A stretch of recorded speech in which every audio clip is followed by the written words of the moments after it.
Donald Trump a accueilli le Premier ministre israélien Benjamin Netanyahou ce mercredi et a insisté sur sa volonté de poursuivre les négociations avec l'Iran. Au sortir de cette réunion qualifiée de très bonne, Donald Trump a indiqué qu'aucun accord définitif n'avait été signé, alors que les États-Unis continuent de faire pression pour parvenir à un accord sur le nucléaire iranien.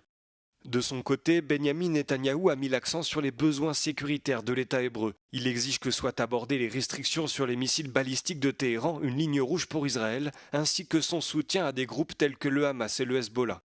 Surtout, il a assuré que l'action militaire était le seul moyen de résoudre une fois pour toutes la question du nucléaire iranien.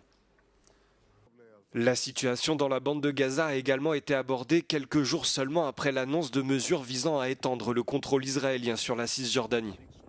Cette rencontre, la 7e depuis le retour de Donald Trump à la Maison-Blanche, intervient alors que les États-Unis et l'Iran ont fait preuve d'un optimisme prudent après avoir tenu des négociations indirectes à Oman vendredi dernier.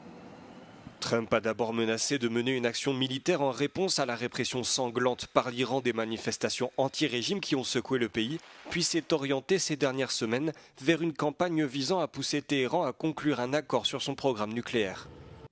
De son côté, Israël est largement soupçonné de posséder des armes atomiques mais n'a jamais confirmé en avoir en sa possession. L'État hébreu n'a pas non plus adhéré au traité de non-prolifération nucléaire.